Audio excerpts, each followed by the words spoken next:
নমস্কার বন্ধুরা, সবাই কেমন আছো? আশা করি সবাই ভালো আছো। আজকের গল্প ধূপগুড়ির বিভীষিকা। ঘর অন্ধকার, শুধু একটু কুয়াশাচ্ছন্ন লণ্ঠনের আলো টিমটিম করছে। রাত গভীর হচ্ছে ধীরে ধীরে। বাইরে ঝিঝি পোকার ডাক। আমি আর কিশোরী বসে আছি তারানাথের সামনে। দুজনেই গভীর আগ্রহে তার কথা শুনছি। তারানাথ ধীর গলায় বললেন, শাস্ত্রে কি লেখা আছে জানো? আমাদের এই পৃথিবীর মতো আরো অনেক পৃথিবী আছে, সেখানে আমরাই বাস করি, কিন্তু অন্য নামে, অন্যভাবে। মানে আমরা কি একই সঙ্গে দু জায়গায় বাস করছি? তারানাথ হাসলেন। তার চোখের কোণে কেমন একটা রহস্য খেলা করল।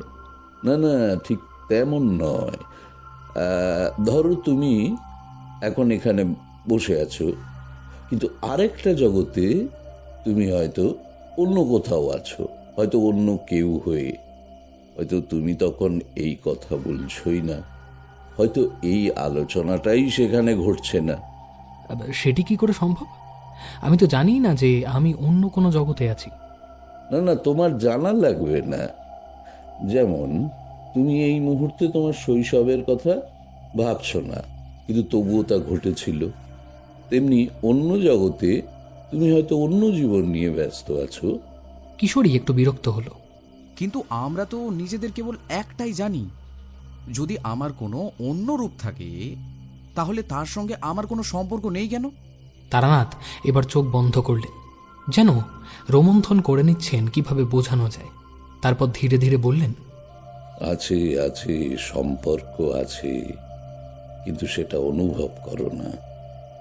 ধরো তুমি কখনো হঠাৎ করে কোনো জায়গায় গিয়ে মনে করলে এই জায়গাটা খুব চেনা লাগছে, অথচ আমি আগে কখনো আসিনি।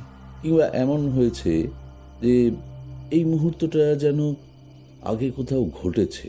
কি? দেজাভু। সেটা আবার কি বস্তু গো? বললেন, ঠাকুরমশাই, এটা বিদেশি শব্দ। আগে ঠাকুরমশাই, এটা একটা বিদেশি শব্দ। এর মানে হলো এমন একটি অনুভূতি যে কোনো পরিস্থিতি বা ঘটনা আগে দেখা বা শোনা হয়ে গেছে বলে মনে হয়। যেমন ধরুন, হঠাৎ করেই কোনো ঘরে গিয়ে আপনার মনে হলো যে সেখানে আগেও কখনো গেছেন। হ্যাঁ হ্যাঁ, একদম ঠিক, একদম ঠিক।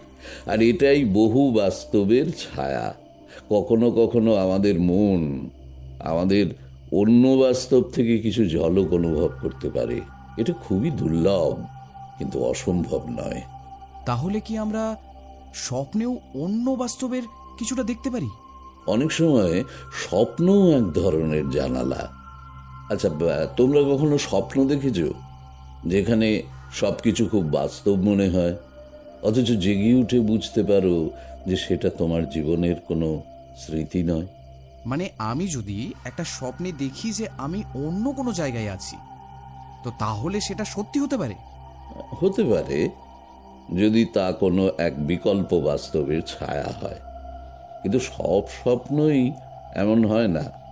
আচ্ছা, যদি ধরুন আমাদের অন্য কোনো রূপ অন্য কোনো জগতে ভয়ঙ্কর কিছু করে ফেলে, তাহলে কি তার প্রভাব আমাদের উপর পড়বে? অনেকেই বলে হঠাৎ করে কারো অদ্ভুত আচরণ পরিবর্তন হলে তার মনের মধ্যে যেন অন্য কেউ ঢুকে গেছে। সেটা হয়তো অন্য বাস্তবের এক প্রতিচ্ছবি। কেউ কেউ তো ভাবে আমাদের কপালে যা লেখা আছে তা শুধু এই বাস্তবের জন্য নয়, সব বাস্তবের জন্যই নির্ধারিত। কিশোরী যেন একটু শিউরে উঠল। বাবা!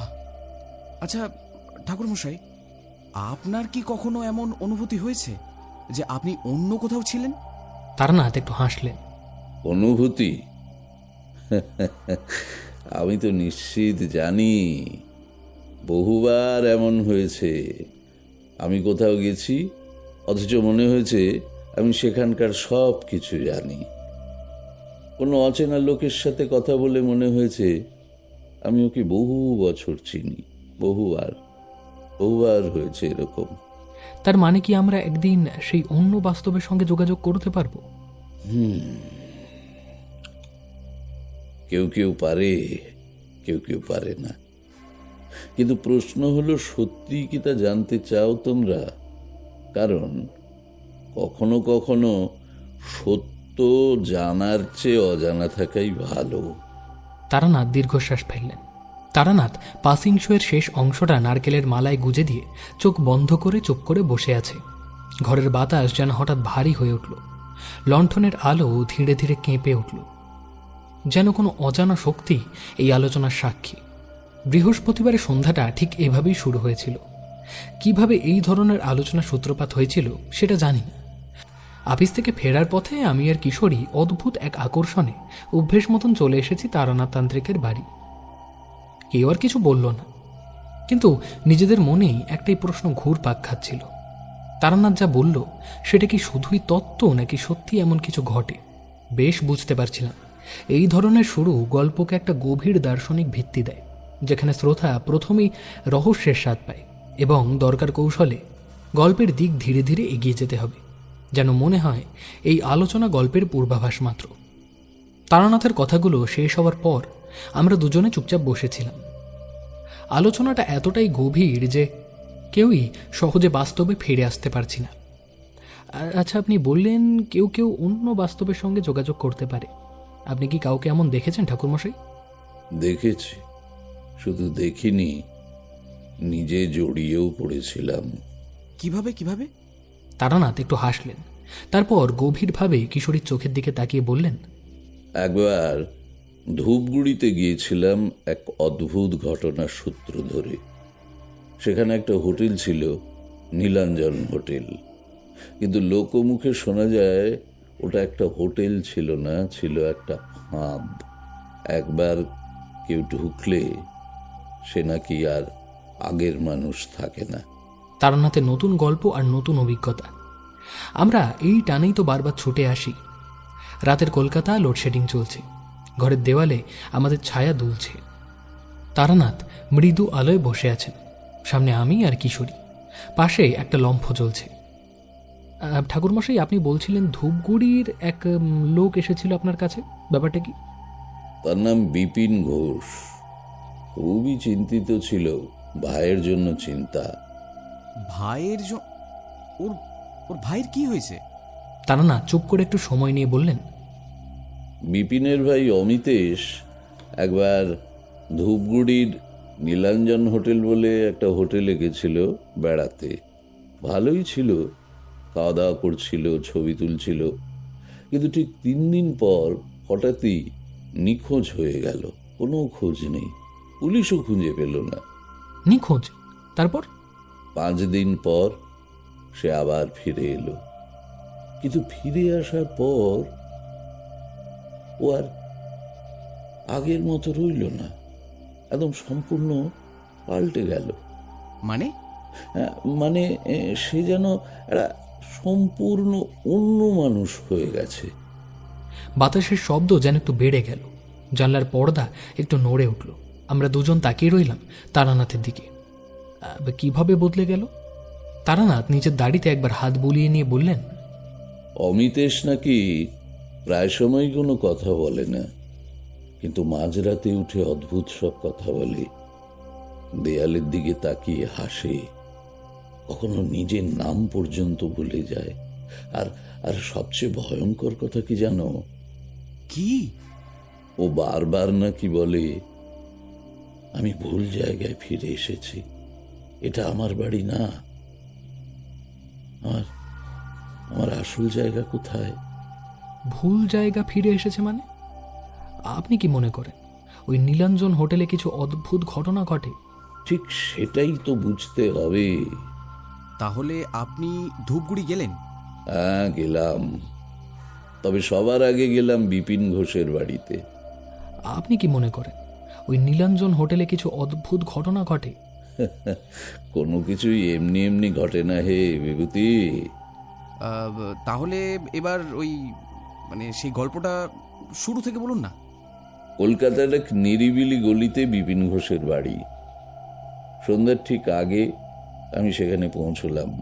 বাড়িটা বেশ পুরনো, কাঠের দরজায় অদ্ভুত সব খোদাই করা নকশা।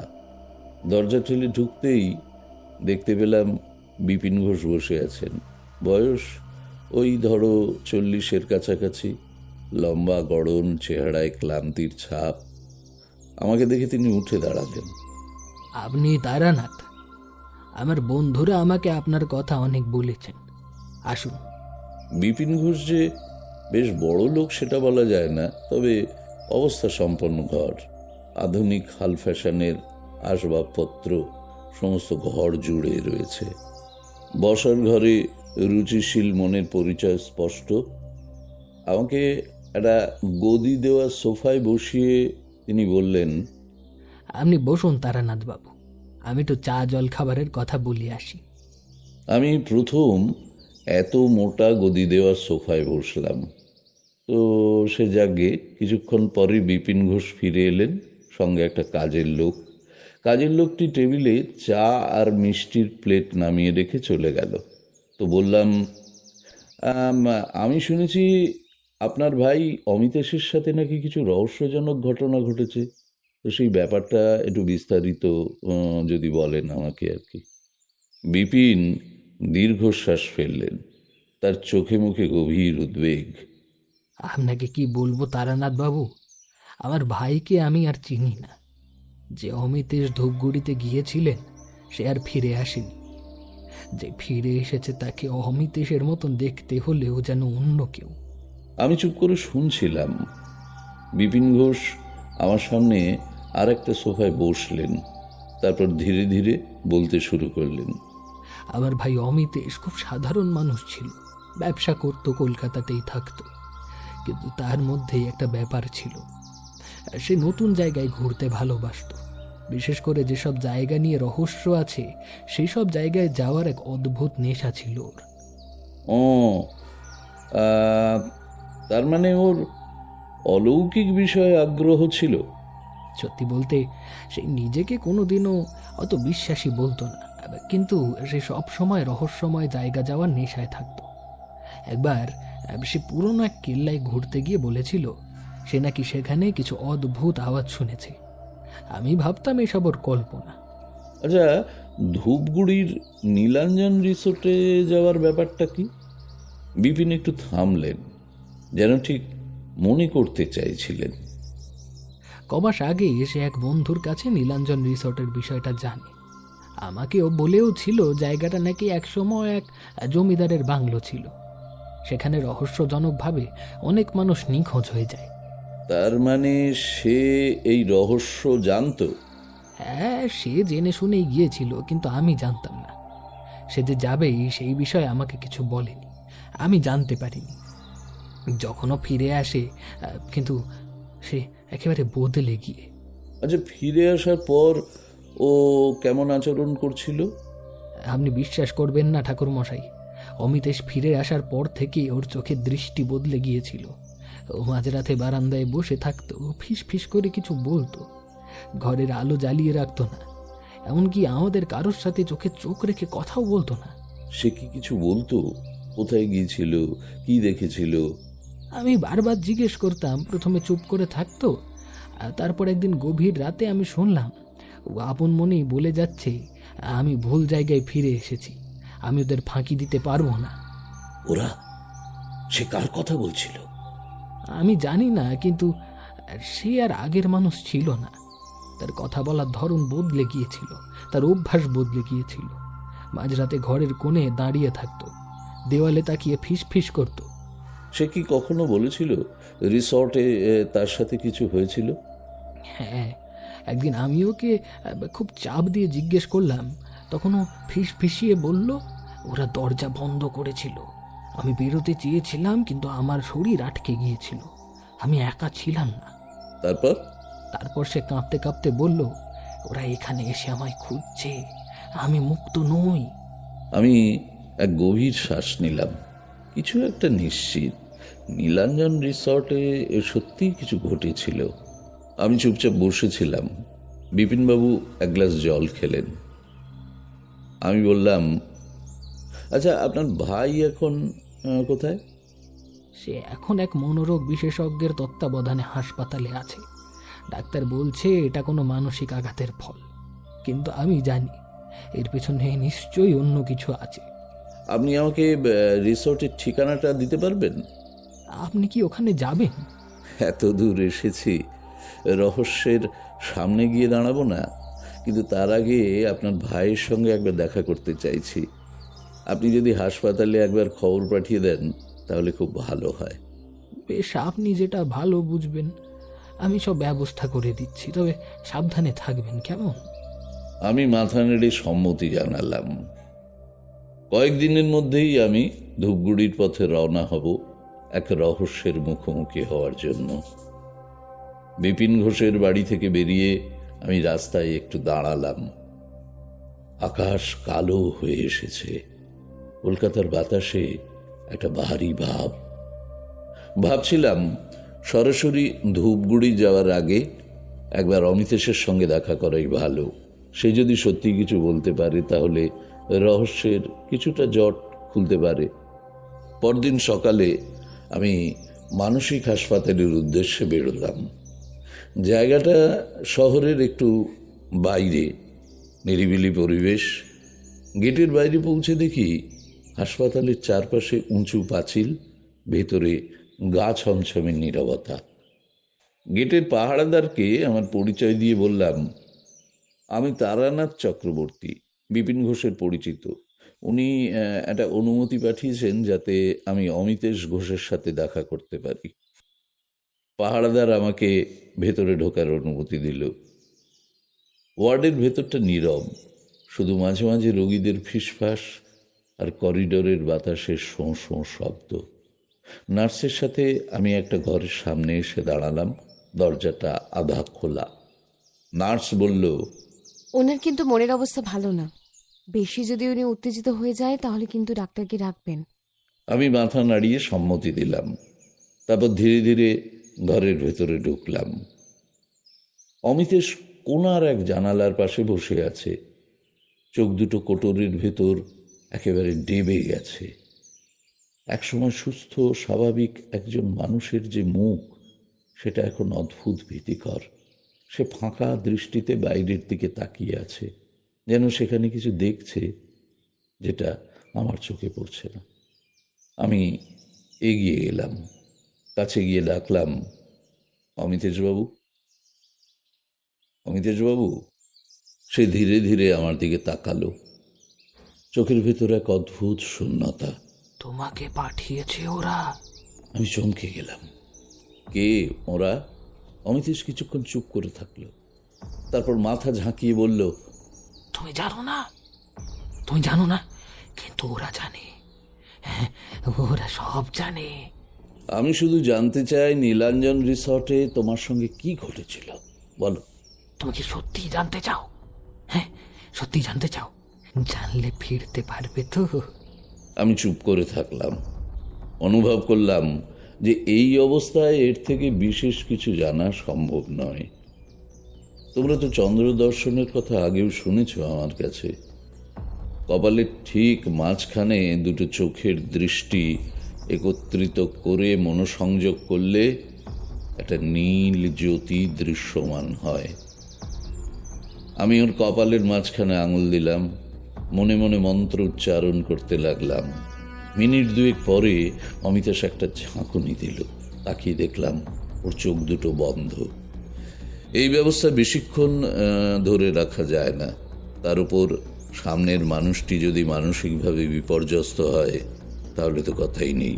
তো সেই কারণে আমাকে যা করার তাড়াতাড়ি করতে হবে।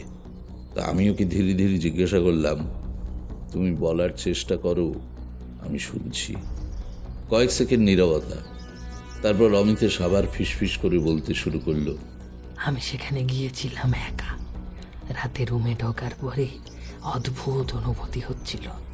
আমি জানলার বাইরে তাকিয়েছিলাম, তখন দেখলাম ছায়ার মতন কিছু, তারা ঘুরে বেড়াচ্ছিল করিডোরে, কিন্তু কারোর পায়ের শব্দ ছিল না। আচ্ছা, ছায়াগুলো কে ছিল?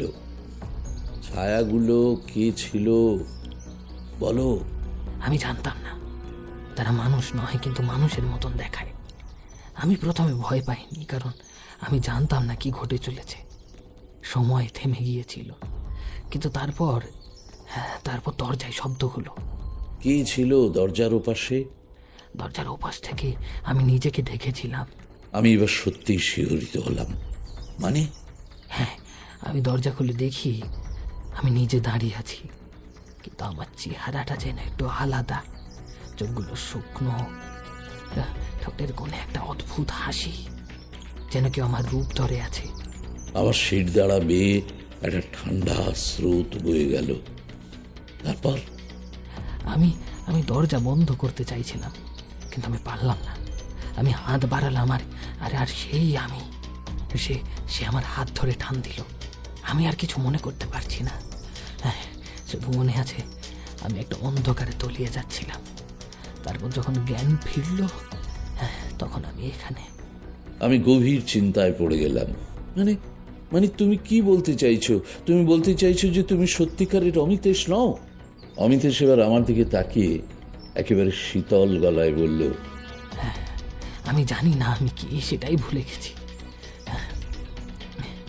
আমি যদি অমিতোষী হই, তাহলে সেই দরজার উপাসের আমি কে ছিল? আমার শরীর হিম হয়ে গেল। নার্স তখনই ভেতরে ঢুকলো। সময় শেষ, এবার কিন্তু আপনাকে বেরোতে হবে। আমি উঠে দাঁড়ালাম, কিন্তু আমার মাথার ভেতর একটাই প্রশ্ন ঘুরপাক খাচ্ছিল, নীলাঞ্জন রিসোর্টে আসলে কি ঘটেছিল, আর সত্যিকারের অমিতেশ কে? আমি জানতাম যে এই প্রশ্নের উত্তর পেতে হলে আমাকে ধূপগুড়ি যেতে হবে এবং এক রাত সেই হোটেলে থাকতেই হবে। ধূপগুড়ির পুরনো বাজারের কাছে একটা চায়ের দোকানে বসে আছি। সামনে ধোঁয়া ওঠা কাচের গ্লাস, পায়ের কাছে একটা কুকুর বসে নিঃশব্দে তাকিয়ে আছে। স্থানীয়দের সঙ্গে কথা বলার চেষ্টা করছি, কিন্তু সবাই যেন অদ্ভুতভাবে হোটেলের বিষয়টা এড়িয়ে যেতে চাইছে। চায়ের দোকানের মালিককে জিজ্ঞেস করলাম, আচ্ছা, নীলাঞ্জন রিসোর্টের কথা শুনেছেন? ওই জায়গাটা ওই সব তো বাবু, ভালো মানুষের সেখানে যাওয়ার দরকার নেই। কেন বলছেন? দোকানদার একবার চারপাশটা দেখে নিয়ে ফিসফিস করে বলল, ওখানে যারা রাতে যায় তারা নাকি বদলে যায়। কিছু মানুষ তো ফেরেই না, আর যারা ফিরে আসে তারা অন্যরকম হয়ে যায়। অন্য রকম মানে কিরকম? এবার একজন বয়স্ক ব্যক্তি, গায়ে ধূসর রঙের রাতময়লা পাঞ্জাবি, ধীরে ধীরে বলল, তুমি যদি রাতেই হোটেলের দরজার সামনে দাঁড়াও, দেখবে ভেতর থেকে কেমন এক অদ্ভুত সুর ভেসে আসছে, যেন কোনো মৃত মানুষ ডাকছে। যারা ভেতরে ঢোকে তারা মাঝরাতে নিজেদের হারিয়ে ফেলে, সকালে ফিরে আসে, কিন্তু তারা আর আগের মতন থাকে না। আমি একটু চুপ করে থাকলাম। তারপর বললাম, আপনি নিজে কখনো শুনেছেন সেই অদ্ভুত সুর? ভদ্রলোক মাথা নাড়লেন।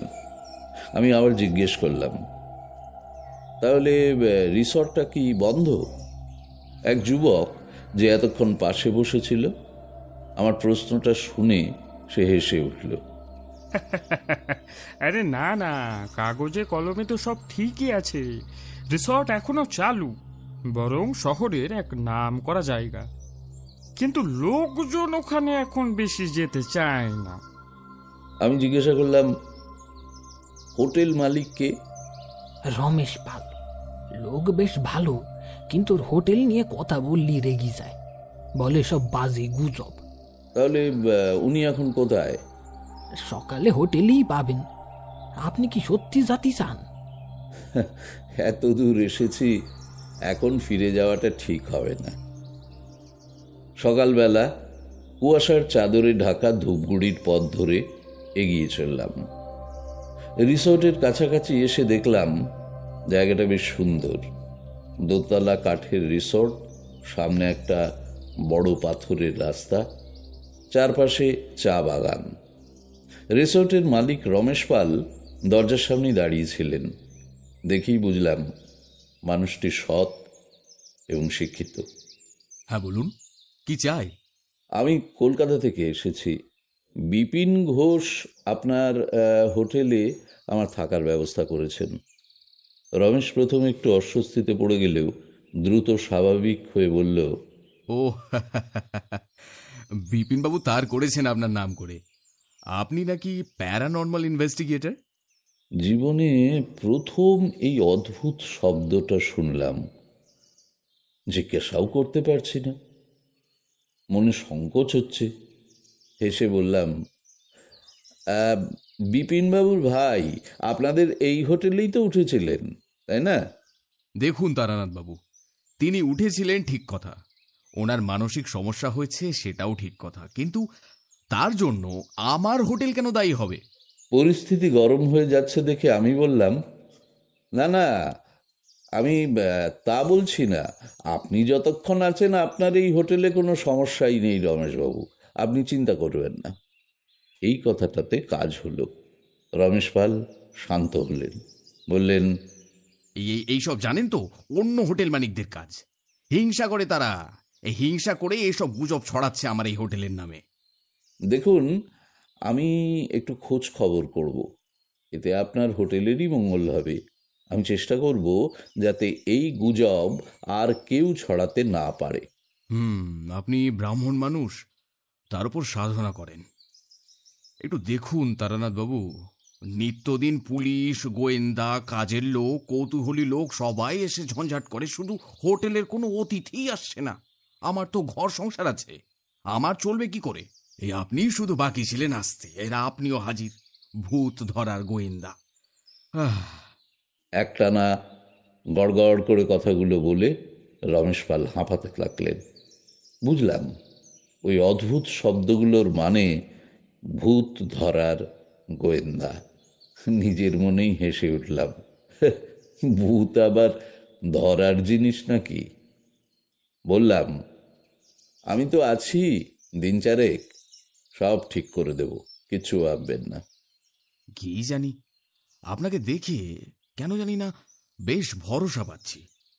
যাকগে, অনেকটা রাস্তা এসেছেন, আগে একটু বিশ্রাম করে নিন। দুপুরে খেয়ে নিন, আজ বাজারে ভালো মাছ এসেছে, তবে বিকেলে দেখা করছি। বুঝলাম, এক গুরু দায়িত্ব এখন আমার ঘাড়ে।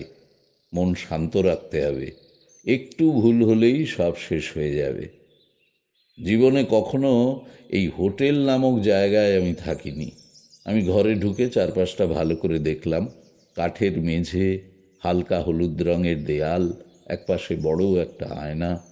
জানালার বাইরে পাহাড় দেখা যাচ্ছে, নিচে বনের শব্দ পাওয়া যাচ্ছে। জায়গাটা নিরিবিলি, সুন্দর। আমি জানালার কাছে গিয়ে বাইরে তাকালাম। বাতাসে পর্দাটা দুলছে। এই রিসোর্টকে ভয়ঙ্কর বলার মতো কিছুই তো চোখে পড়ছে না, তাহলে মানুষ এখানে হারিয়ে যায় কেন? রমেশবাবু আমার সঙ্গে ছিল, সে আমার ভাবনাটা বুঝতে পেরেই বলল, দেখুন, এখানে কিছুই নেই, গুজব, কেবল গুজব। এই লোকজন মিলে আর কি। আমি তাকে কিছু বললাম না, শুধু হেসে তাকালাম। বহু জায়গায় গিয়েছি, বহু ধরনের গল্প শুনেছি, বহু অভিজ্ঞতা হয়েছে। এই গুজব শব্দটা আমি বহুবার শুনেছি, কিন্তু জানি যে গুজবের পেছনে একটা না একটা সত্য লুকিয়ে থাকে। আমি বিছানায় বসলাম, গদিটা বেশ নরম, কিন্তু আমার মনে একটা অদ্ভুত অস্বস্তি কাজ করছে। আমি রমেশকে জিজ্ঞাসা করলাম, আচ্ছা, তাহলে মানুষ হারিয়ে যায় কেন? কথাটা শুনে সে একটু থমকালো। এক মুহূর্তের জন্য মনে হলো সে নিজেও সত্যিটা জানতে চায়, কিন্তু বুঝতে দিতে চাইছে না। হারিয়ে যাওয়া মানে ঠিক কি? কেউ হয়তো পাহাড়ের পথ ভুল করেছে, কেউ হয়তো মানসিক রোগী ছিল। তা এইসব জায়গায় এলে অনেক সময় মনও তো খেলতে শুরু করে, তাই না? রমেশের কথাটা শুনে আমি কিছু বললাম না, শুধু তার দিকে তাকিয়ে রইলাম। দেখুন দেখুন, আমি এখানে অনেক বছর ধরে কাজ করছি, কোনো অদ্ভুত কিছু চোখে পড়েনি, আপনি নিশ্চিন্ত থাকুন। নিশ্চিন্ত থাকতে তো আসেনি, এসেছি সত্যিটা জানতে। রমেশ একটু অস্বস্তি নিয়ে হাসল, তারপর বলল, আহ, আহ, ঠিক আছে, আপনার যা খোঁজার খুঁজুন, যখন ডাকবেন তখনই আসবো। আমি জানলার পাশে গিয়ে দাঁড়ালাম। নিচে রিসর্টের বাকি অংশ দেখা যাচ্ছে, কর্মচারীরা ঘোরাফেরা করছে, সব কিছুই স্বাভাবিক। আমি চোখ বন্ধ করলাম, শুনতে পেলাম বাতাসের শব্দ। শুনতে লাগলাম, আমি কি কিছু শুনতে পারছি? নীরবতা। কিন্তু এই নীরবতার মাঝেই কোথাও যেন একটা ফিস ফিস শব্দ লুকিয়ে আছে, আমি শুনতে পাচ্ছি না। আমি ধীরে ধীরে বিছানায় বসলাম। রাত গভীর হলে এই রিসর্টের রূপ স্পষ্ট হবে, রিসর্টের সত্যিকারের রূপ। এখন শুধু অপেক্ষা। রাত 12:30। আমি বিছানায় চুপচাপ বসে আছি। বাইরে বনের পাতার মৃদু শব্দ শোনা যাচ্ছে। মাঝে মাঝে কোনো রাত পাখি ডেকে উঠছে, কিন্তু আশ্চর্যের বিষয়, ভয়ানক কোনো কিছুই তো হচ্ছে না।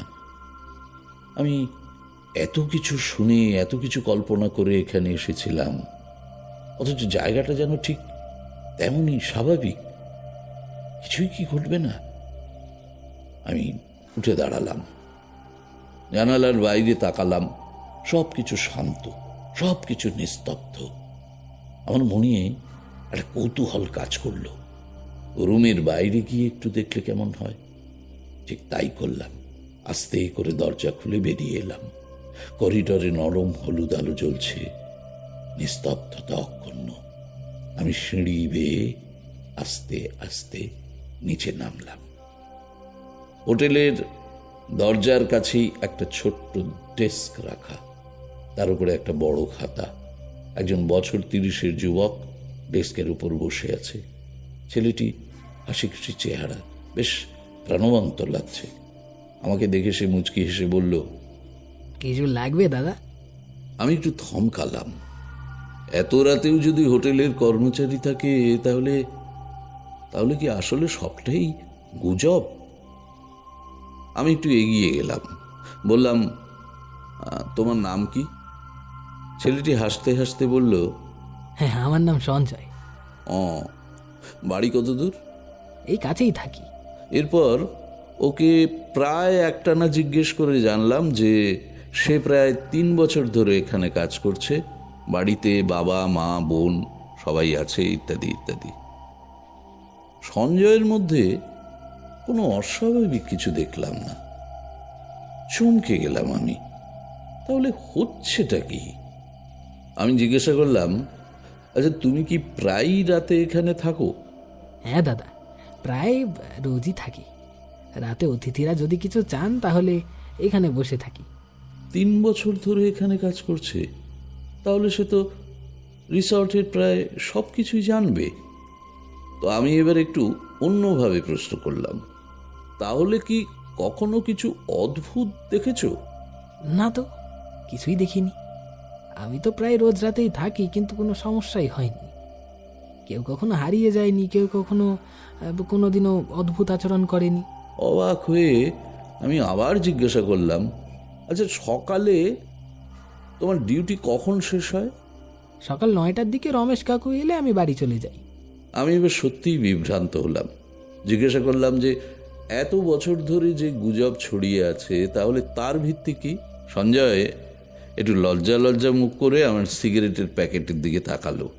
তো আমি সিগারেটের প্যাকেটটা ওর হাতে দিয়ে বললাম, এবার বলো তো সঞ্জয়, কি জানো তুমি? সঞ্জয় কিন্তু বেশ স্বাভাবিকভাবেই বলল, দাদা, একটা কথা বুঝতে হবে। আমি থাকাকালীন মোট 5 জনের সাথে ঘটনা ঘটেছে। তাদের 4 জন পাগল অবস্থায় পাওয়া যায়, আর একজন এখনো নিখোঁজ। এটা ঠিক, এরা সকলেই আমাদের অতিথি ছিলেন, কিন্তু এদের কেউই বা কাউকেই রাতে কোথাও বেরোতে দেখা যায়নি। মানে ধরুন, অমিতেশ বাবুর কথা, সকালে ভালো ছিলেন, দুপুরে খেলেন, সন্ধেবেলা আমাকে এসে চায়ের কথা বলে গেলেন। তারপর ওয়েটার ঘরে চা নিয়ে গেলেন, দেখেন উনি নেই। আমি ভাবলাম আশেপাশে কোথাও গেছেন হয়তো, কিন্তু উনি এলেন না। আমি সকালে রমেশ কাকুকে জানালাম, উনি পুলিশে খবর দিলেন। কিন্তু অমিতেশকে পরে তো খুঁজে পাওয়া যায়, সেটা কোথায়? অমিতেশ বাবুর ঠিক পাওয়া যায়নি। একজন উন্মাদ অসুস্থ মানুষ, দেখতে শুধু অমিতেশ বাবুর মতন। ওনাকে পাওয়া যায় এখান থেকে প্রায় 50 কিলোমিটার দূরে একটা গ্রামে। চাষিরা দেখতে পেয়ে খবর দেয় পুলিশে। আমি এবার চুপ করে গেলাম, আর কিছু বললাম না, শুধু মৃদু হাসলাম। ঠিক আছে সঞ্জয়, তুমি কাজ করো, আমি ঘরে ফিরে যাচ্ছি।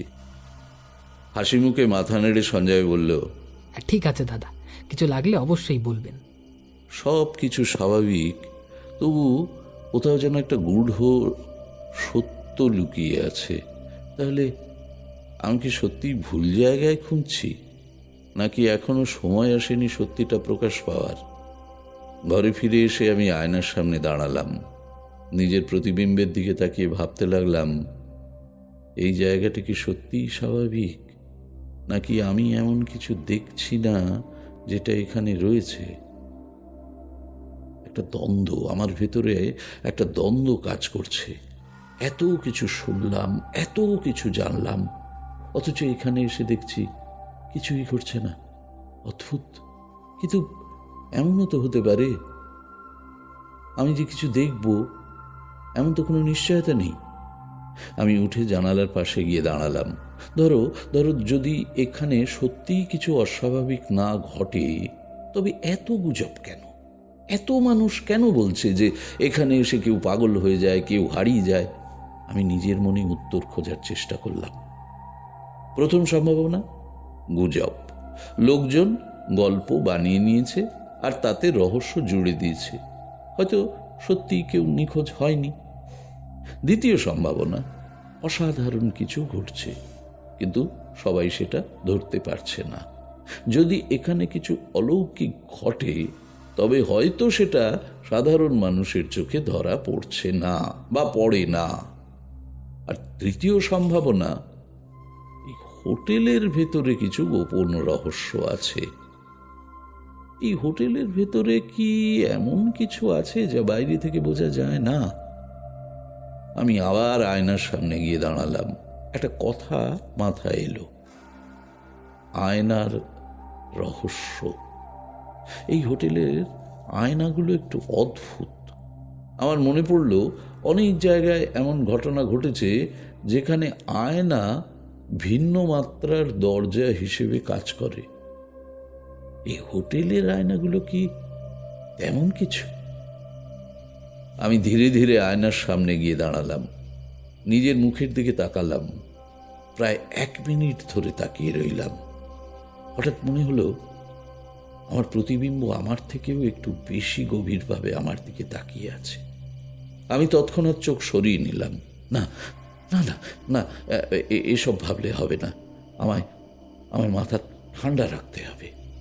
ফিরে এলাম আমি বিছানায়, কিন্তু আমার মন বলছে কিছু একটা এখানে আছে যা আমি এখনো ধরতে পারছি না। আগামীকাল সকালে আমাকে আরো গভীরভাবে খোঁজ নিতে হবে। সকালের আলো হালকা কুয়াশার পর্দা ভেদ করে হোটেলের জানলা দিয়ে ভেতরে ঢুকছিল। আমি ধীর পায়ে নিচে নেমে এলাম। ঘড়িতে তখন 8টা বাজে। রিসেপশনের ডেস্কের সামনে গিয়ে দেখি সঞ্জয় তখনও বসে আছে। তার চোখে ঘুমের চিহ্ন মাত্র নেই, বরং সে বেশ সতেজ দেখাচ্ছে।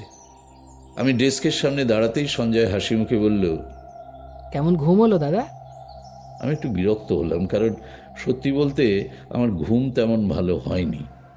মনে হচ্ছিল যেন সারা রাত কোনো দুশ্চিন্তা আমাকে তাড়া করে বেরিয়েছে। তো আমি একটু শুকনো হাসি দিয়ে বললাম, খুব ভালো না, তবে চলবে। তো তুমি এখনো যাওনি? সঞ্জয় মাথা নাড়ল। রমেশ কাকু আসলে যাব, উনি একটু দেরি করছেন মনে হচ্ছে। আর ঠিক তখনই দরজার সামনে একটা গাড়ি এসে থামল। ভেতর থেকে বেরিয়ে এলেন রমেশবাবু। মোটা গড়নের চেহারা তার, মুখে সবসময় একটা চিন্তিত ভাব লেগে থাকে। রমেশবাবু ভেতরে ঢুকতেই আমি এগিয়ে গিয়ে বললাম, রমেশবাবু, আপনার সঙ্গে একটু কথা ছিল। তিনি এক মুহূর্তে চুপ করে থাকলেন, তারপর বললেন, হ্যাঁ অবশ্যই, আসুন বাইরে যাই। আমরা দুজনে হোটেলের সামনে বারান্দায় এসে দাঁড়ালাম। চারপাশটা এখন বেশ শান্ত। পাখির ডাক শোনা যাচ্ছে, বাতাসে গাছের পাতাগুলো আলতো দুলছে। আমি সরাসরি বললাম, আমি এখানে এসে কোনো অদ্ভুত ঘটনা কিন্তু টের পাইনি। এটা কি সত্যিই একটা গুজব, নাকি অন্য কিছু? রমেশবাবু একটু চিন্তায় পড়ে গেলেন, তারপর বললেন, দেখুন, আমি ব্যবসায়ী মানুষ। হ্যাঁ, গুজবের কারণে আমার ব্যবসার ক্ষতি হোক তা তো চাই না। কিন্তু এটাও সত্যি, এখানে মাঝে মাঝে অদ্ভুত ঘটনা ঘটে। আমি গভীরভাবে তার মুখের দিকে তাকালাম। কিরকম ঘটনা? রমেশবাবু একটু ইতস্তত করে বললেন, কখনো কখনো না, এই অতিথিরা রাতে কিছু অস্পষ্ট আওয়াজ শুনে। কেউ কেউ আবার বলে আয়নার সামনে দাঁড়ালে অন্যরকম কিছু অনুভব করে। তবে এসব কথা আমি সাধারণত আর কি গুরুত্ব দিই না। আমি মাথা ঝাঁকালাম।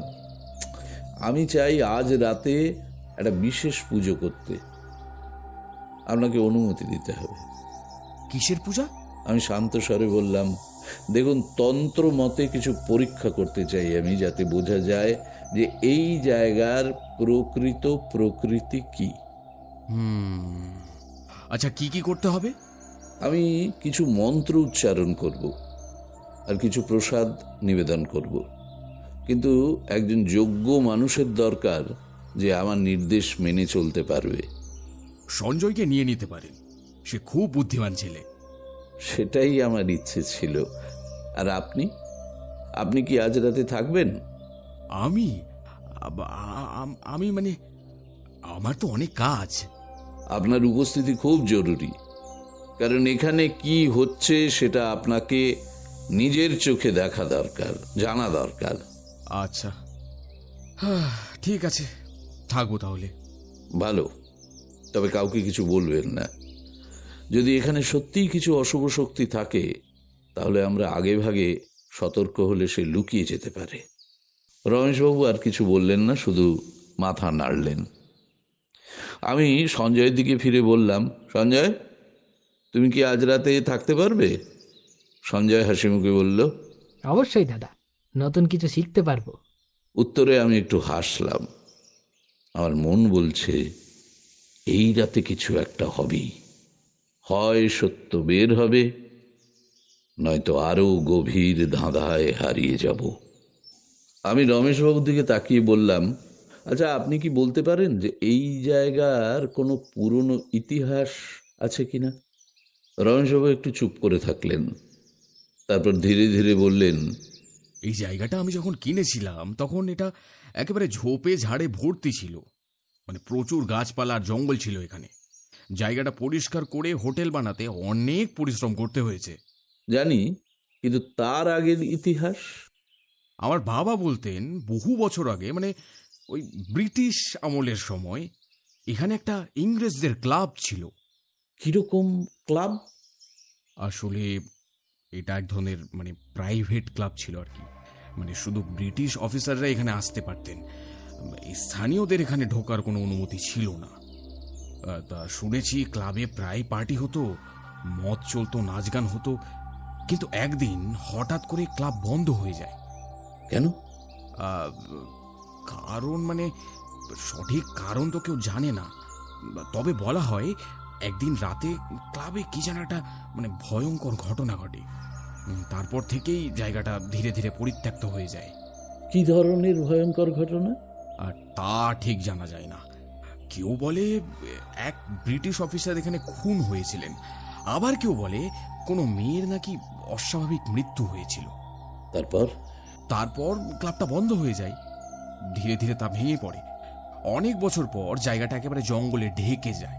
তারপর আমি এটা কিনি। আমি চারপাশটা দেখলাম, কোথাও সেই পুরনো ক্লাবের কোনো চিহ্ন নেই। আমি শান্ত গলায় বললাম, আপনি কখনো রাতের বেলা এখানে কিছু অদ্ভুত অনুভব করেছেন? রমেশবাবু একটু ইতস্তত করলেন, তারপর বললেন, মানে কিভাবে? আচ্ছা বলছি, একটা দুটো ছোটখাটো ঘটনা ঘটেছে, তবে না আমি পাত্তাই দিইনি কখনো। মানে হোটেল চালানোর জন্য তো সাহস রাখতে হয়, তাই না? তাই আমি একটু মৃদু হাসলাম। গভীর ধ্যানে ডুবে গেলাম আমি আস্তে আস্তে। মন্ত্রের উচ্চারণ ক্রমশ গভীর থেকে গভীরতর হয়ে উঠল। শরীরের সমস্ত অনুভূতিগুলো যেন লুপ্ত হয়ে যাচ্ছে। সময়ের সীমানা পেরিয়ে আমি প্রবেশ করলাম অন্য এক জগতে। চারপাশের অন্ধকার ধীরে ধীরে ছিন্ন হলো। আমি নিজেকে এক বিশাল হলঘরের মধ্যে আবিষ্কার করলাম। চারদিকে ঝলমলে আলোর বাহার, উজ্জ্বল ঝাড়বাতি ঝুলছে ছাদের থেকে। সেখানে বিভিন্ন রঙের পানীয় সাজানো। সুদর্শন ওয়েটাররা ট্রেতে করে সোনালি রঙের গ্লাস এগিয়ে দিচ্ছে আমন্ত্রিতদের দিকে। মাঝখানে খোলা নাচঘর, পলিশ করা কাঠের মেঝে, তার উপরে নানা বয়সের বিদেশি নারী পুরুষ ঘূর্ণির মতো করে ঘুরছে, হাসছে, আনন্দ করছে। রেশমের গাউন পরা মহিলারা লম্বা গ্লাভস পরে এক হাতে পানীয়ের গ্লাস আর অন্য হাতে সঙ্গীর হাত ধরে নাচছে। পুরুষেরা বেশিরভাগই কালো স্যুট আর টাই পরা, চোখে মুখে আত্মবিশ্বাসের ছাপ। এটা যেন কোনো জমকালো প্রাচীন ব্রিটিশ পার্টি। স্তম্ভিত হয়ে আমি তাকিয়ে থাকলাম। এটা কি শুধু দর্শন, নাকি আমি সত্যিই অতীতে চলে গেছি? আমি আরো ভালো করে দেখার চেষ্টা করলাম। হলঘরের এক পাশে দাঁড়িয়ে আছেন কয়েকজন ভারতীয় পরিচারক। তারা খোশমেজাজে নেই, যেন কিছু একটা চিন্তা করছে। একজন ব্রিটিশ অফিসার পাশ দিয়ে হেঁটে গেল। তার গলায় একটা সোনার ঘড়ির চেন ঝুলছে। পাশেই এক লাল পোশাক পরা যুবতী হাসতে হাসতে তার বাহুতে হাত রেখেছে। আমি এগিয়ে গেলাম।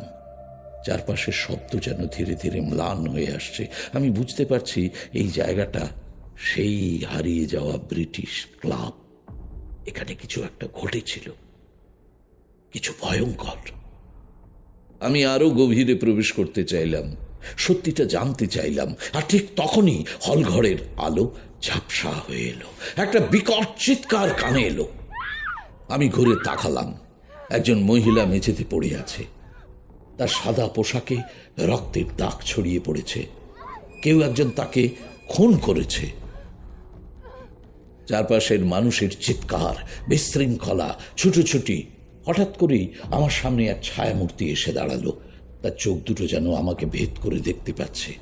আমি নিঃশ্বাস বন্ধ করে তাকিয়ে রইলাম। ছায়াটি ধীরে ধীরে আমার দিকে হাত বাড়ালো। আর ঠিক তখনই আমার ধ্যানটা ভেঙে গেল।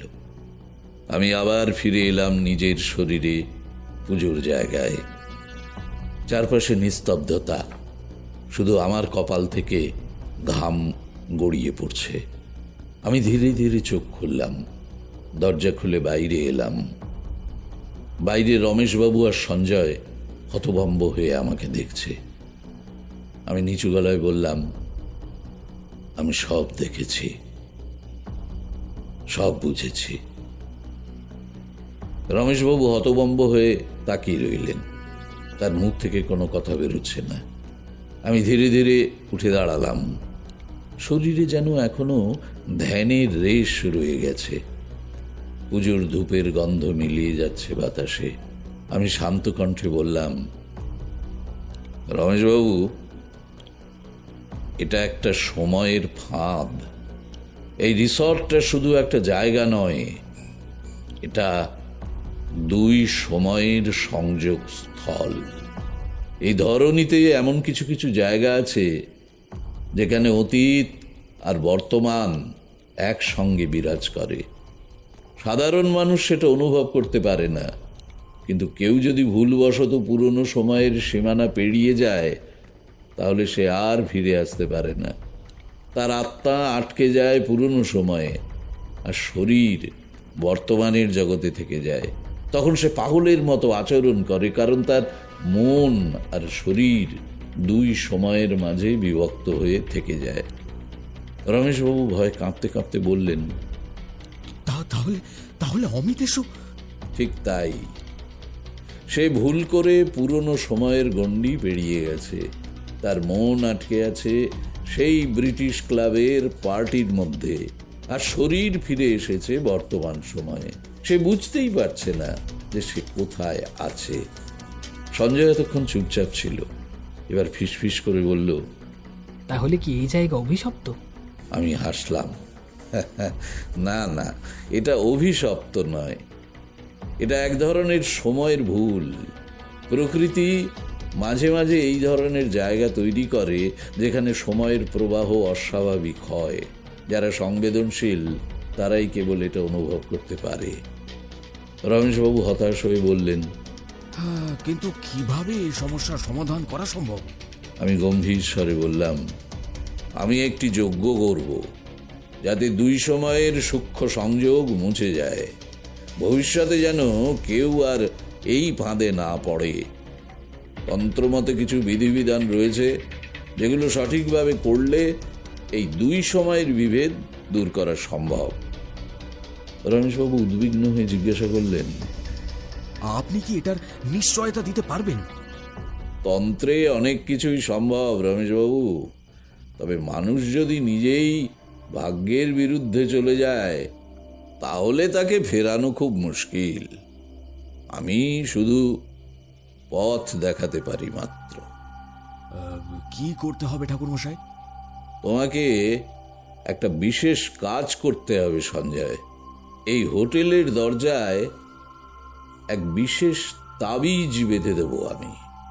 এই তাবিজ যতদিন থাকবে ততদিন কোনো প্রভাব পড়বে না, কিন্তু এই তাবিজকে হেলাফেলা করা যাবে না। আর একটা কথা মনে রাখবে, রাত 12টার পর কেউ আর বাইরে যাবে না। আপনি কখন যজ্ঞ করবেন? আগামী অমাবস্যায় রাত গভীর হলে, তখনই সময়ের ফাঁদ সবচেয়ে দুর্বল থাকবে। রমেশবাবু মৃদু মাথা নাড়লেন। আমি জানি যে তিনি পুরো ব্যাপারটা এখনো বিশ্বাস করতে পারছেন না, কিন্তু তার চোখে দেখা যাচ্ছে আশার আলো। আমি ধীরে ধীরে জানালার দিকে তাকালাম। দূরে অন্ধকার বনভূমি নীরব হয়ে আছে, বাতাস নিস্তব্ধ। এই রাতই হবে শেষ রাত, যেখানে সময়ের এই বিভক্তি থাকবে। কাল থেকে ধূপগুড়ির এই রহস্য শেষ হবে।